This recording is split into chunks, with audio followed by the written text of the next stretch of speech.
Bismillahirrahmanirrahim. Assalamualaikum warahmatullahi wabarakatuh. Perkenalkan, nama saya Ranti Febrianti, NPM 10120360, kelas E3, Prodi S1 Manajemen, STIS Tembi Bandung Business School. Adapun maksud dan tujuannya dibuat video kali ini untuk memenuhi nilai ujian tengah semester mata kuliah akuntansi manajemen yang diampu oleh Ibu Ita Suryanita. Dan pembahasan yang akan saya bahas mengenai materi penentuan harga jual. Untuk mempersingkat waktu, kita langsung saja masuk ke materi. Nah, penentuan harga jual merupakan kebijakan penting di dalam suatu perusahaan. Dalam penentuan harga jual, perusahaan harus mempertimbangkan tujuan yang dicapai, yaitu memperoleh laba yang sepantasnya yang diharapkan sehingga perusahaan dapat bertahan dalam kondisi yang sulit serta mampu bersaing dengan perusahaan yang lain. Nah, kemudian ada juga faktor yang mempengaruhi penentuan harga jual. Di antaranya ada perimbangan permintaan dan penawaran, kemudian ada selera pasar, kemudian jumlah pesaing yang memasuki pasar, dan yang keempat ada harga jual yang ditentukan pesaing, dan yang terakhir ada biaya. Nah, biaya ini merupakan faktor utama karena batas minimal yang harus dipenuhi perusahaan dalam menetapkan harga jual agar tidak mengalami kerugian. Kemudian ada manfaat biaya penuh. Manfaat yang pertama, mengurangi ketidakpastian dalam pengambilan keputusan. Kemudian yang kedua, mengambil keputusan untuk memasuki pasar.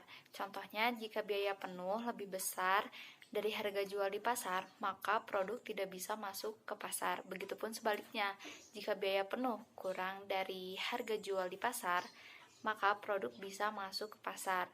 Dan manfaat yang ketiga, memberi perlindungan dari kerugian. Kemudian manfaat yang keempat, memberi informasi tindakan pesaing.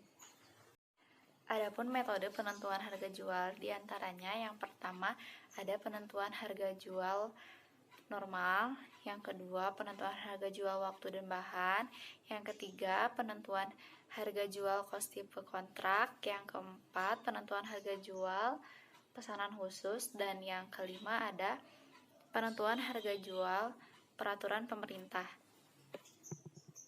Adapun metode penentuan harga jual, yang pertama ada metode penentuan harga jual normal, sering disebut cost plus pricing karena harga jual ditentukan dengan menambah biaya massa yang akan datang dengan suatu presentasi markup. Nah, kemudian metode yang kedua ada waktu dan bahan atau metode penentuan waktu dan bahan pada dasarnya merupakan cost plus pricing. Harga jual ditentukan sebesar biaya penuh ditambah dengan laba yang diharapkan.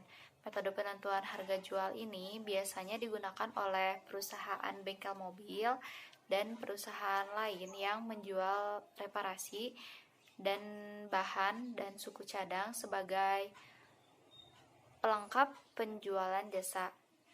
Nah, sehingga perlu dihitung harga jual persatuan waktu dan bahan yang dinikmati dan yang dijual kepada konsumen. Lanjut, metode yang ketiga. Metode penentuan harga jual yang ketiga ada cost tipe kontrak. Cost tipe kontrak adalah kontrak pembuatan produk atau jasa pihak pembeli setuju dengan membeli produk atau jasa pada harga yang didasarkan pada total biaya yang sesungguhnya dikeluarkan oleh produsen ditambah dengan laba yang dihitung sebesar presentasi tertentu dan total biaya sesungguhnya tersebut. Kemudian metode yang keempat adalah metode penentuan harga jual pesanan khusus. Pesanan khusus merupakan pesanan yang diterima oleh perusahaan di luar pesanan reguler perusahaan. Biasanya pelanggan yang melakukan pesanan khusus ini meminta harga di bawah biaya penuh karena biasanya pesanan khusus mencakup jumlah yang besar. Nah, informasi akuntansi diferensial menjadi landasan bagi penentuan harga jual. Nah, di dalam penentuan harga jual pesanan khusus ini biasanya biaya diferensial menyebabkan perubahan volume kegiatan melampaui kisar perubahan yang menjadikan biaya tetap bertambah.